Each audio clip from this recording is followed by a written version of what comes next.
Thank you very much, Bogdan. I must say I'm delighted to be here today. It's a real pleasure to come to Romania and particularly to Baku. I'm Dr. Charlotte Holland. I work in the School of Education Studies in Dublin City University in Ireland.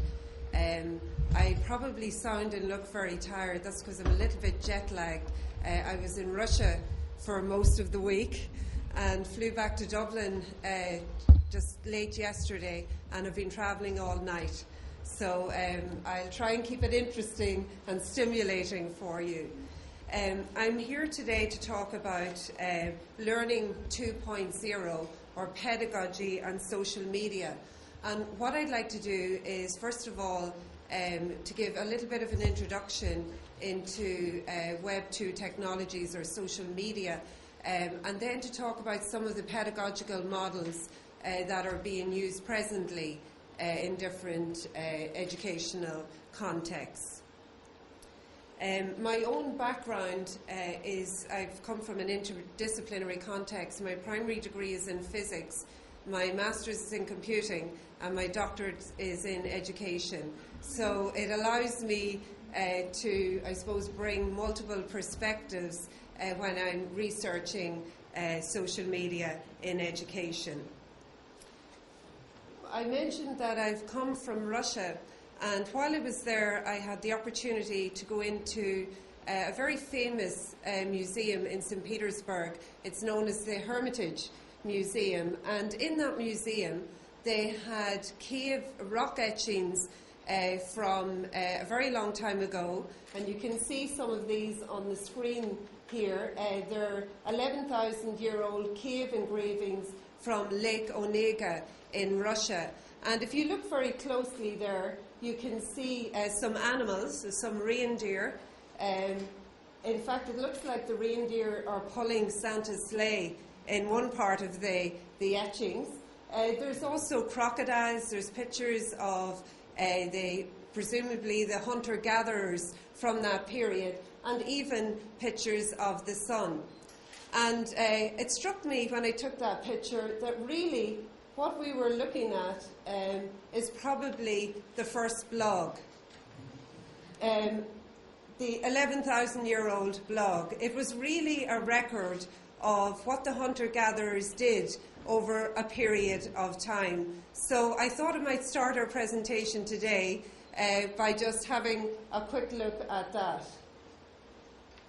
So when we think of Web2 technologies, as the previous speaker has outlined, many different, I suppose, media come to mind. And we know, for example, that Web2 technologies, and that term's often used interchangeably with social media or social networking. And indeed, in the literature now, social media has almost replaced Web2 technologies or social networking as the overarching term. But Web2 technologies, they're social media that allow people to communicate, as our previous speaker has mentioned, to collaborate, to connect, and also to create content. And they're really an interactive forum, and they allow users to become not only consumers of information, but what has been termed prosumers of information. They can produce and create content. And of course, they've taken away the limitations of space and time. So they allow us to communicate, collaborate, connect, create content anytime, any place. And if we have a look at the diagram there, we can see many different examples of social media. And over on the right-hand side, we can see typical blog, whether they're blog platforms, media for blog conversation like ask.com, microblogs, for example, like Twitter. And then we move into, for example, in the lower part there, we're looking at real-time chat facilities like instant messengers, social networks like Facebook and Bebo. There's also niche networks that we'd be familiar with, like LinkedIn. And as we move around to the left or clockwise, we also see, for example, where we can share videos using facilities like YouTube, edit and share documents using Google Docs, create wikis using, for example, Wikipedia, and podcasts and vodcasts, which I believe some of the participants who won't be at the conference have recorded, and they're available on Bogdan's website. The most interesting part of, I suppose, the most interesting aspect of what is being developed is really mentioned in the upper part of the diagram here, and particularly in higher education. And these are opportunities to, for example, to engage in social bookmarking. So opportunities where you can annotate and tag content. Also where there's opportunities, and again our previous speaker alluded to this, to crowdsource. This is where you can harness the collective intelligence to solve complex problems. Sorry, just 1 second. Technology is great. So Web2 technologies can be used to access content, create content, to collaborate, connect, communicate. And as I've already mentioned, some examples that are particularly useful in higher education include social annotation, digital storytelling, mashups, again our previous speaker has mentioned, and crowdsourcing. And in terms of social annotation, again, just to take the picture that we have today, there are lots of facilities on the web where you can tag images. Most of us use it from a personal context. And this information can be collected and used for educational purposes. And one use of this I use myself in Dublin City University is that I would often get students to annotate articles that I've asked them to read using particular software, and then their comments are gathered. They usually do this as a group exercise. Their comments are gathered and they move forward to engage in a group critique of the particular article. And this has solved problems such as passive participants in groups. I'm sure you've all experienced that, where you've given students work to do and really two people out of the 5 have actually done the work. So I find it very useful in terms of tracking individuals' contributions, and the students have found it very useful in terms of the feel that as individuals are going through it, I've asked them also to make recommendations on additional readings in particular parts of the text. So they've created hyperlinks, for example, to other theorists, as well as the one that they're reading. And they've found this a very useful repository of information for them. So social annotation, it involves individual tagging or annotating, as well as collective tagging or annotating, and it's often termed folksonomies.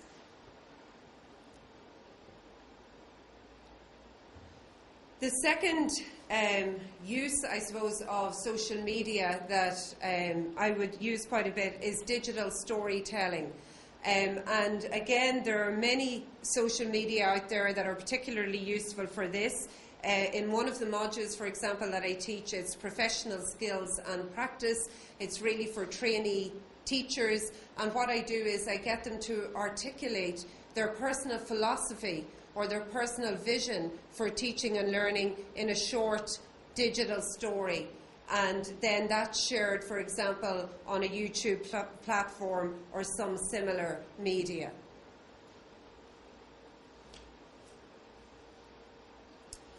A third tool that I use are the mashups. I'm not sure, are hyperlinks working from here, the web? Yeah? Okay.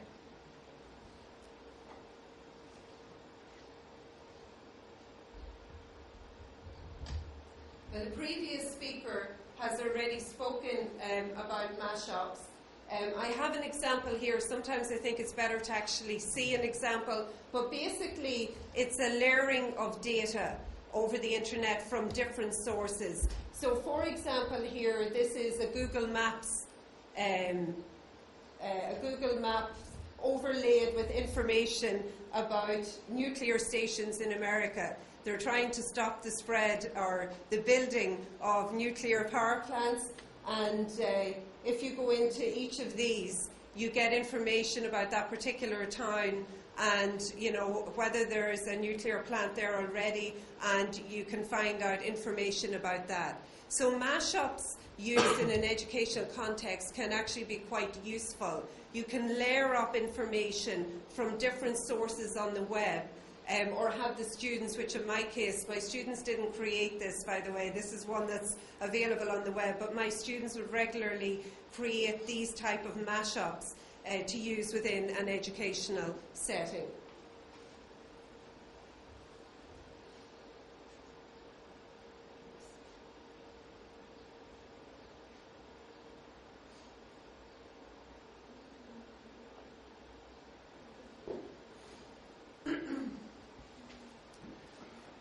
And the fourth use or example of a good use of social media, and apologies, the font seemed to have changed, is crowdsourcing.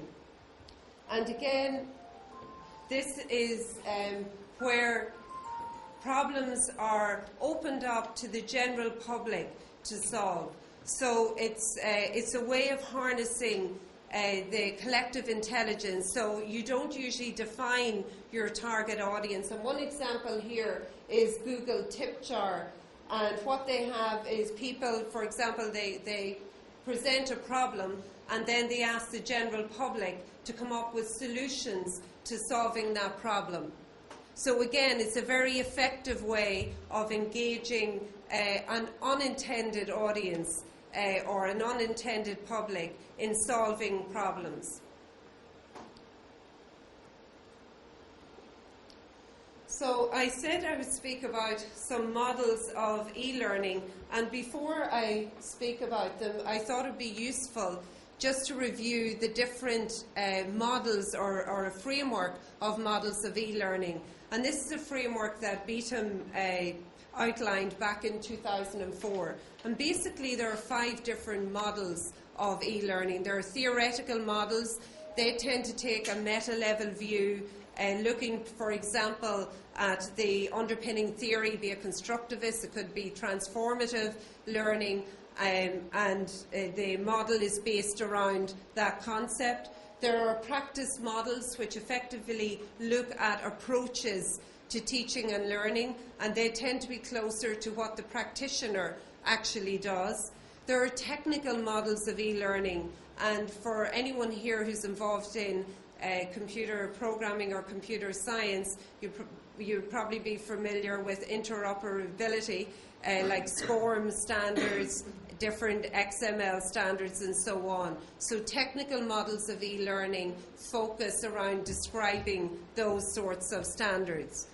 There are also organizational models of e-learning, and these look at the institution in which the particular e-learning initiative is being implemented.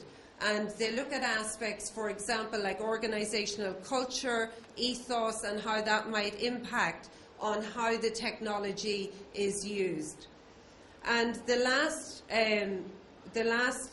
delineation of model is learning models, and these tend to look at learner needs and preferences. So, for example, it may look at ways in which to cater for different learning styles or multiple intelligence, so it's focused on that.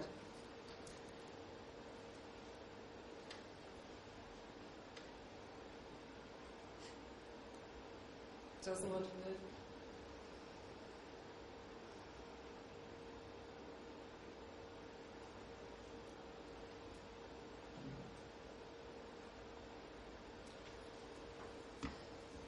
Okay, so for the presentation this morning, Obviously, there are many models within each of those levels, so I've decided just to look at some theoretical models and some practice models. If I had more time, I would go into detail on the others.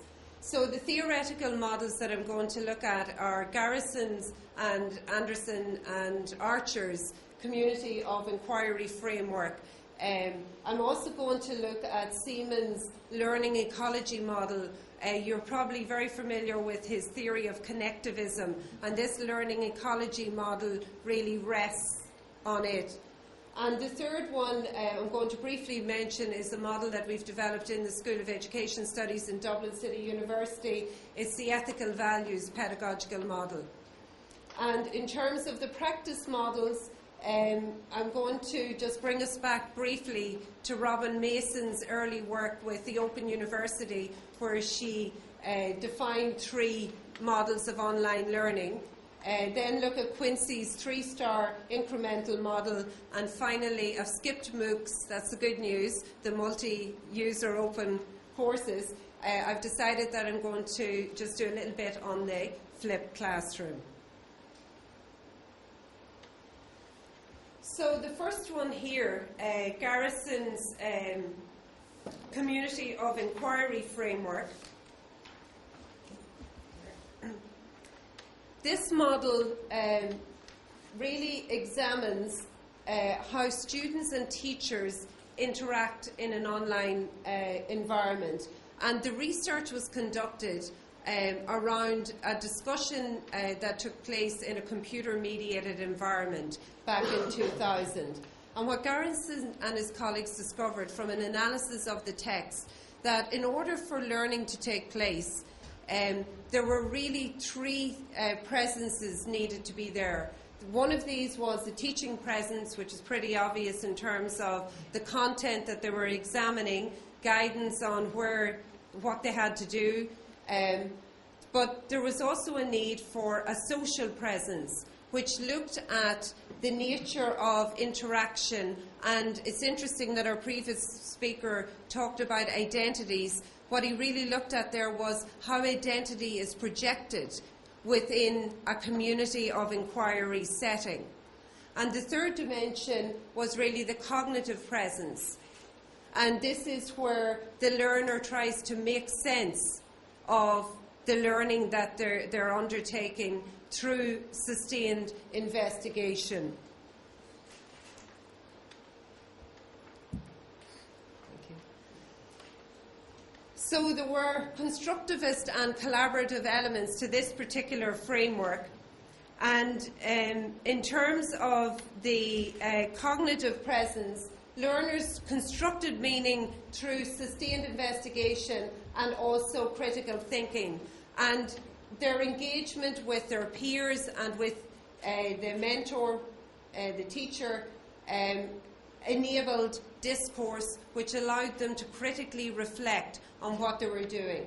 So what's really important about Garrison's Community of Inquiry framework is, in a sense, it gives us a sense of what is required, what are the base requirements when you are designing an online learning environment. So you must be very conscious that there are these presences, and that in terms of facilitating learner engagement, that you allow learners to project their own personal characteristics within the learning environment, and that groups can act collaboratively as well as individuals working by themselves.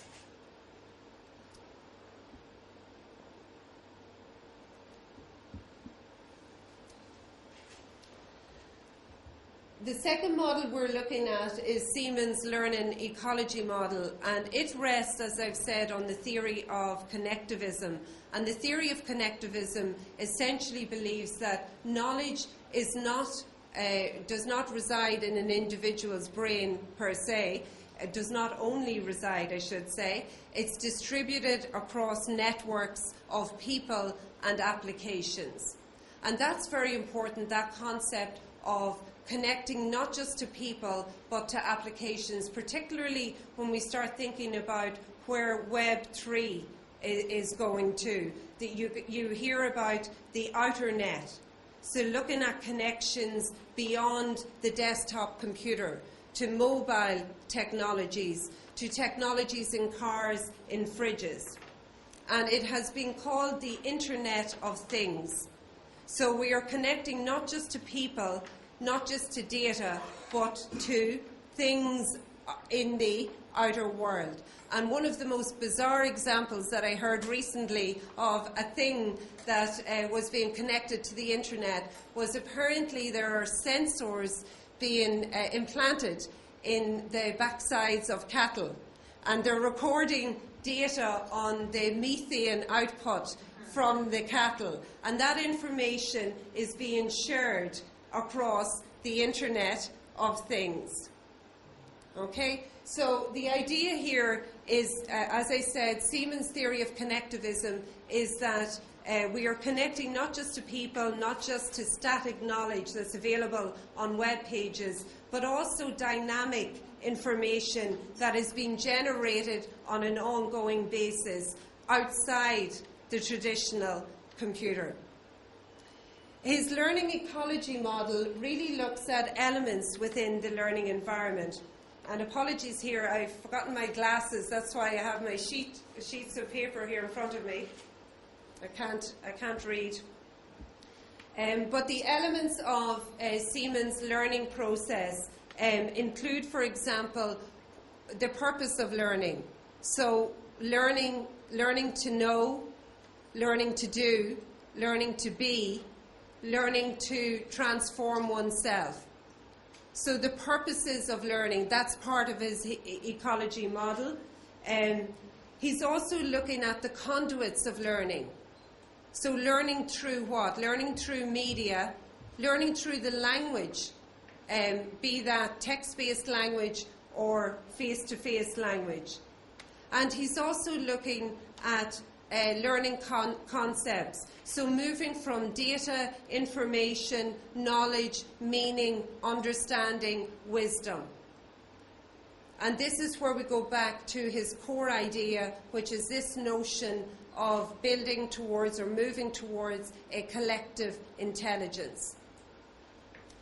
And finally, which is very important and parallels with the work we've done in DCU, one of the most important aspects of Siemens' learning ecology model is this notion of what filters learning. And he mentions three aspects here. He mentions values, which our previous speaker spoke about. He mentions beliefs, and he mentions perspective. When you decide to design a learning environment and you make a decision on the choice of materials or on a particular strategy, you are making a value-based decision. And those decisions may be for the better or not in terms of learning. So one must be very careful to consider what are the ethical values base of the people who are engaged in the learning environment. And you're already making a values judgment when you choose an online learning environment. And again, our previous speaker alluded to that.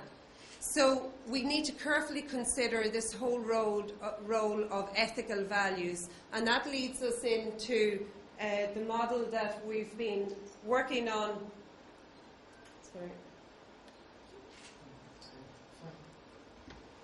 Thank you. In Dublin City University, which is the ethical values pedagogical model. And the first thing you'll notice is that it rests on Garrison et al.'s model. So in other words, we recognise that there is a social presence, there is a teaching presence, and there is a cognitive presence. But what mediates that is the ethical values presence.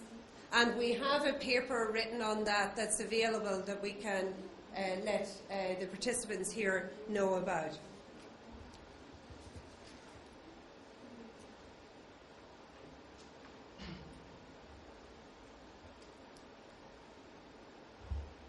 Okay.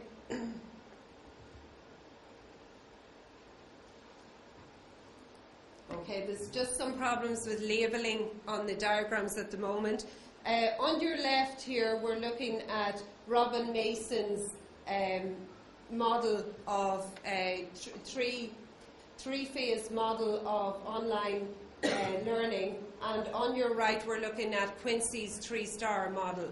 If we look first of all at Robin Mason's model of online learning, the first part of hers was that she examined modules that had been developed for the Open University to see what form they would take in terms of the structuring of the content. And the first thing that she noticed, and we have to remember this was early days, 1998, was that in the early days the predominant model was content and support, which basically was a model that where there was 80% of the materials were provided in print form, and there was kind of a tacit support network online that was about 20% of the course time. This moved towards the blended model that we would be familiar with now, where there was 50% of the content was provided offline and 50% of the support was provided online. And that support included not just written materials, but also some more interactive communication. And the final model that was used by the Open University back then that she recognised was the fully immersed model, or what she called the integrated model of online learning. And that, back in 1998, was not the most popular model. As we've learned since, face-to-face contact is very important in online learning. I've included Quincy's three-star model, which is quite similar to Robin Mason's, but really it just showed the difference from 1998 to 2004. We see that there are more courses in Quincy's model. Unfortunately, the statistics aren't coming up on the diagram, but you will begin to see more courses are moving towards a blended learning model.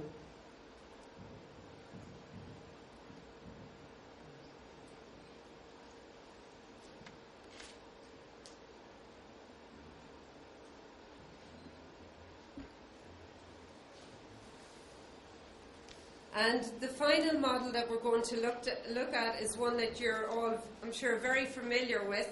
It's something that our university wants to move to by 2016. They want 60% of our courses being offered in a blended mode, preferably using the model of the flipped classroom. And basically, with this particular model, the traditional mode of learning is reversed. What really would have been done for homework is now be done in college. So students would read about and master key concepts while at home through access to online, usually videos.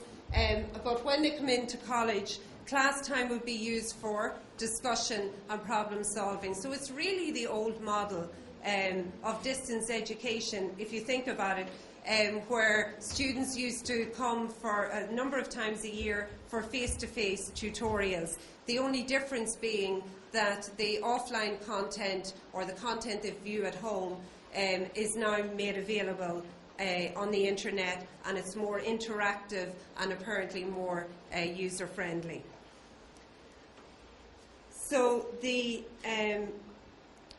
concept of the flipped classroom results in more of a focus on learning as opposed to the transmission of knowledge, which is apparently the predominant style of delivery in most universities.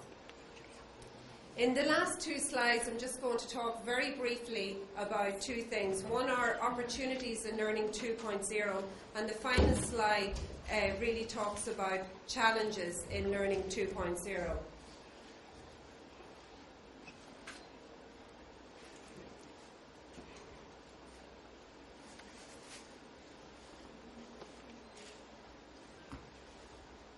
So in terms of the opportunities, you have access obviously to a diverse range of information, and we've just talked about that, the Internet of Things as well as people.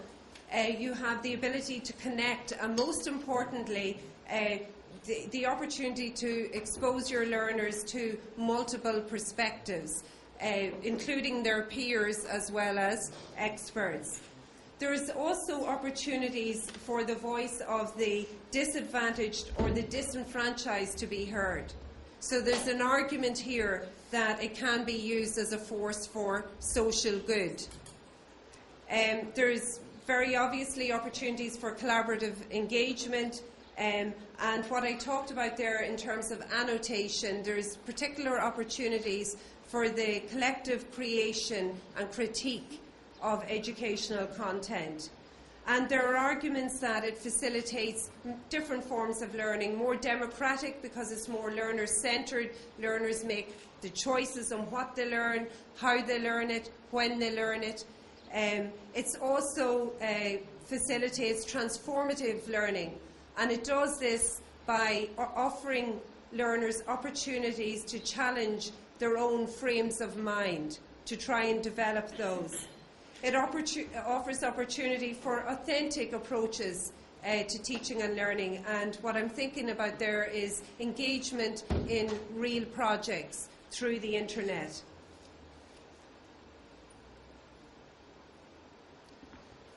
But there are challenges, and again our former speaker has spoken eloquently about some of these. The first one is the need for new literacies.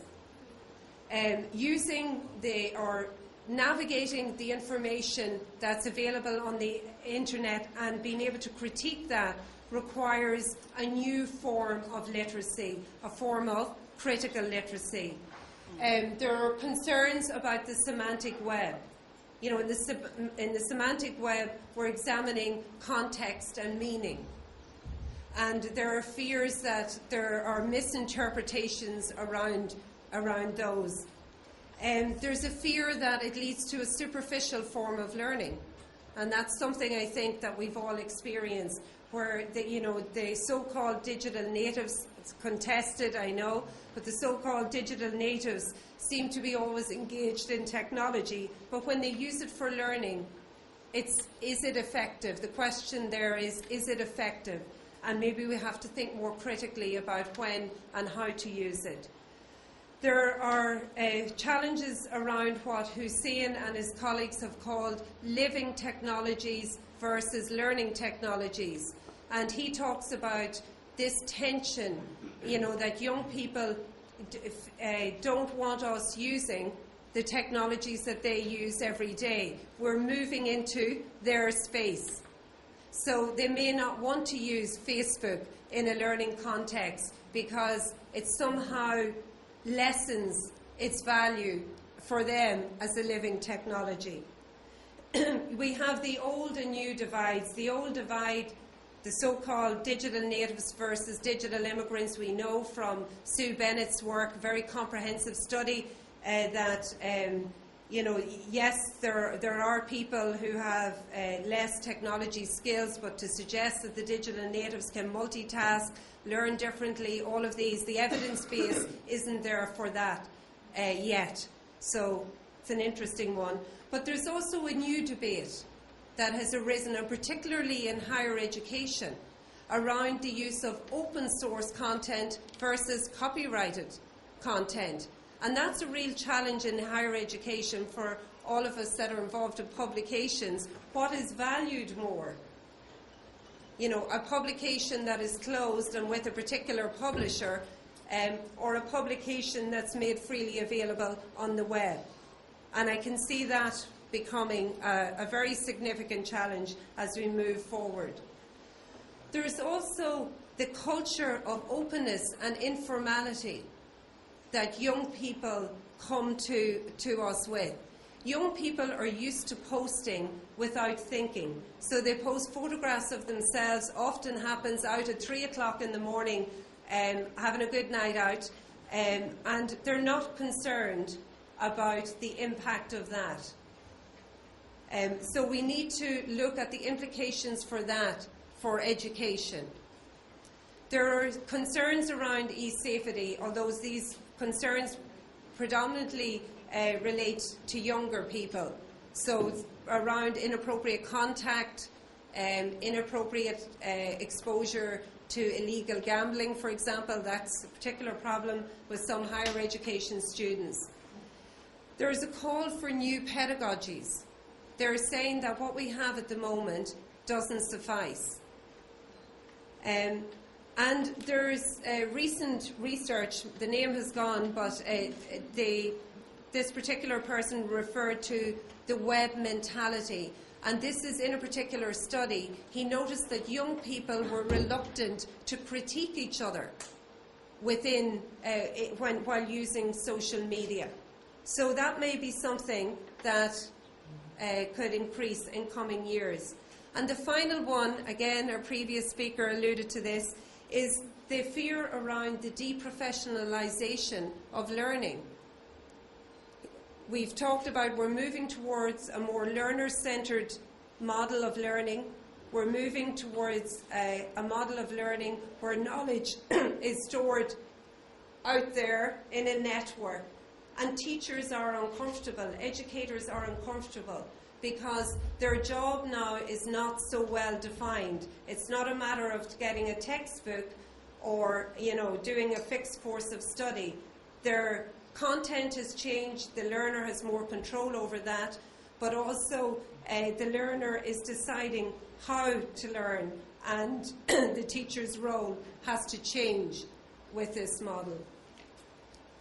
So thank you very much.